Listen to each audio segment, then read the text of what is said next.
السلام علیکم جی، آپ دیکھ رہے ہیں کرائم سٹوریز ہب۔ آج بات کریں گے آسٹریلیا میں جو اندھوناک واقعہ ہوا ہے، جس کو بھارتی اور اسرائیلی میڈیا نے پاکستان پر ڈالنے کی بھرپور کوشش کی، جس میں ان کو ناکامی کا سامنا۔ تمام بھارتی میڈیا نے چیخ چیخ کر گلے پھاڑ دیے کہ یہ پاکستانیوں کا کام ہے، لیکن جھوٹ کے نہ سر ہوتے ہیں نہ پیر۔ آسٹریلیا میں موجود پاکستانی حکام نے کہا ہے کہ پاکستانی کمیونٹی کی طرف سے ان کے پاکستان ہونے کے بارے میں کوئی اطلاعات موجود نہیں۔ ذرائع کا کہنا ہے کہ بھارتی میڈیا اور سوشل میڈیا اکاؤنٹس کا یہ پروپیگنڈا کہ ساجد اکرم ٹورسٹ ویزا پر آسٹریلیا گیا تھا، جھوٹ پر مبنی ہے۔ ساجد اکرم 1998 میں اسٹوڈنٹ ویزے پر آسٹریلیا پہنچا۔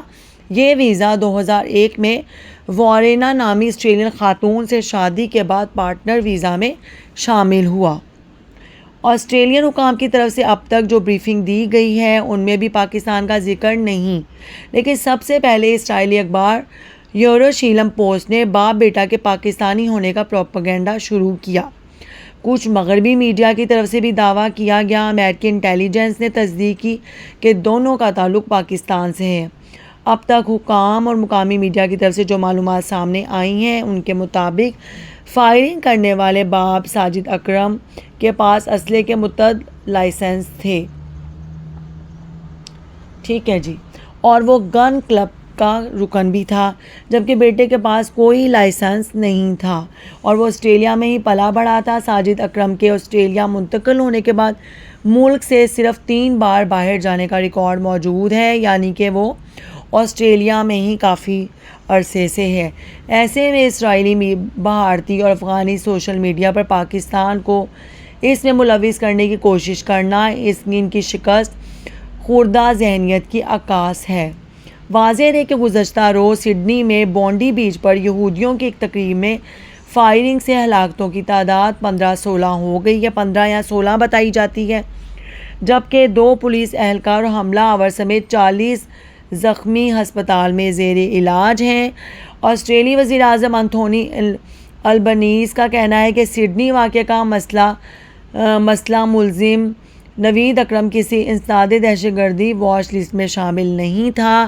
سڈنی حملے میں ملوث ساجد اکرم کے بھارتی ہونے کا انکشاف۔ نوید کے باپ ساجد اکرم کا تعلق بھارت سے، جبکہ ماں اٹلی کی ہے۔ 24 سالہ حملہ آور نوید اکرم کے ساتھ کام کرنے والا ایک شخص کا بیان۔ سڈنی حملہ آور کو دبوچ کر قابو کرنے والے شامی ہیرو کی دنیا بھر میں پذیرائی۔ جی ہاں، ان کو تھوڑا مذہبی طریقے سے بھی اس کو دیکھتے ہیں کہ دونوں ہیں مسلمان ہی، لیکن ایک نے بچایا اور ایک نے جو ہے حملہ کیا۔ 2 طرح کے مسلمان ہیں۔ جب مذہبی نظریات، اخلاقیات اور تزکیہ نفس کی حدود سے نکل کر زندگی کے دوسرے شعبوں پر حاوی ہونے لگتے ہیں تو وہ اصلاح نہیں رہتے، انتہا پسندی بن جاتے ہیں۔ سوچئے، آسٹریلیا جیسے ملک میں جہاں تعلیم ہے، خوشحالی ہے، سائنس ہے، فن ہے، رقص ہے، زندگی کی ہر رنگینی موجود ہے، ایک شخص وہاں 40 سال رہتا ہے، وہیں کماتا ہے، وہیں کھاتا ہے، وہیں اس کا بیٹا پیدا ہوتا ہے، ریاست کی ہر سہولت سے فائدہ اٹھاتا ہے، گھر بناتا ہے، خاندان بساتا ہے۔ اس ماحول میں نفرت سیکھنے کی کوئی منطقی وجہ ہی نہیں بنتی۔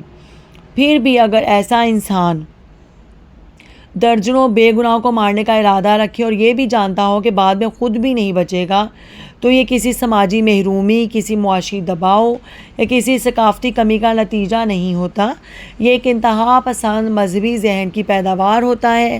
یہ ایک ایسی سوچ کی جو انسانیت کا دشمن ہے۔ حقیقت یہ کہ نفرت خوبصورت شہروں میں پیدا نہیں ہوتی، نفرت ان ذہنوں میں جنم لیتی ہے جنہیں مذہب کے نام پر اندھا کر دیا جاتا ہے، اور جب مذہب انسان سے جوڑنے کی بجائے انسان کو انسان سے کاٹنا سکھا دے تو انجام چاہے دنیا کے کسی بھی کونے میں ہو ایک جیسا ہی ہوتا ہے، ٹھیک ہے۔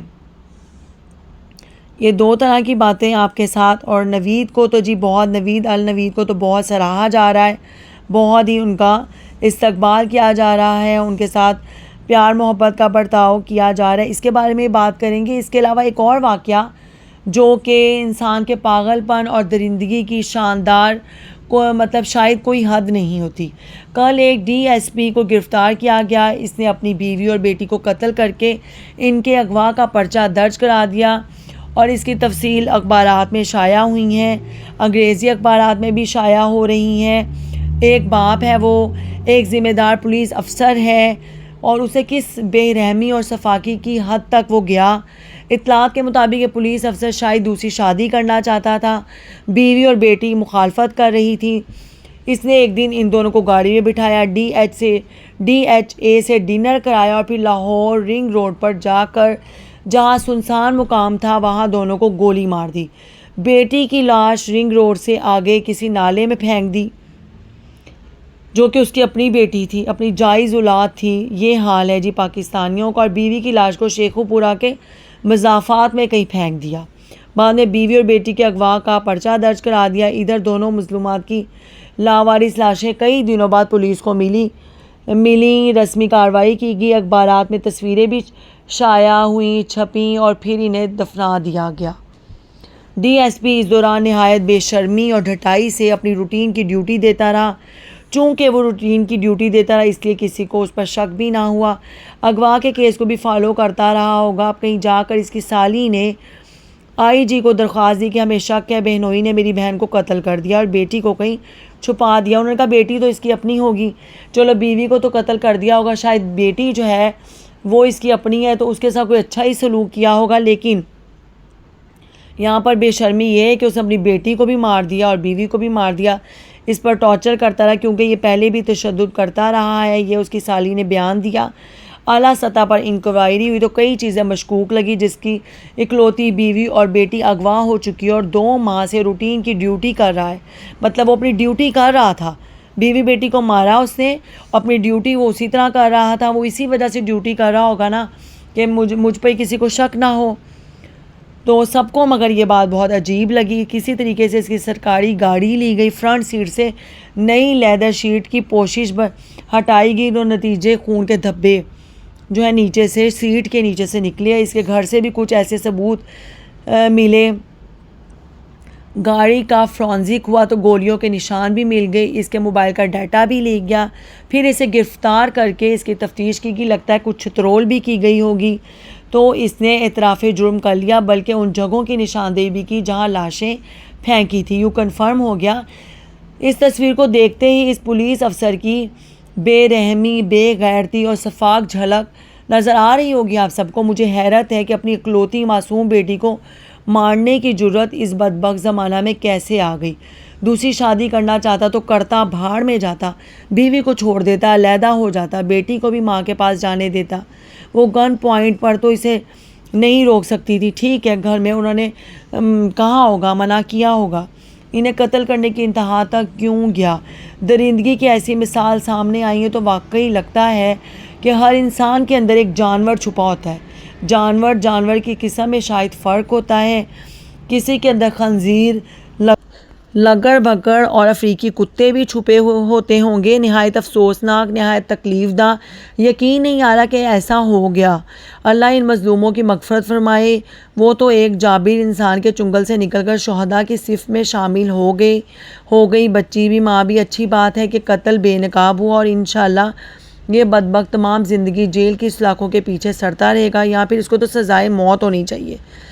ٹھیک ہے جی، اوکے۔ آپ کو کیسا لگا میرا پروگرام؟ کوشش کی ہے سچائی پر مبنی آپ کو رپورٹس دیں، اور میرے چینل کو لائک سبسکرائب ضرور کر دیا کریں۔ جزاک اللہ، اللہ حافظ۔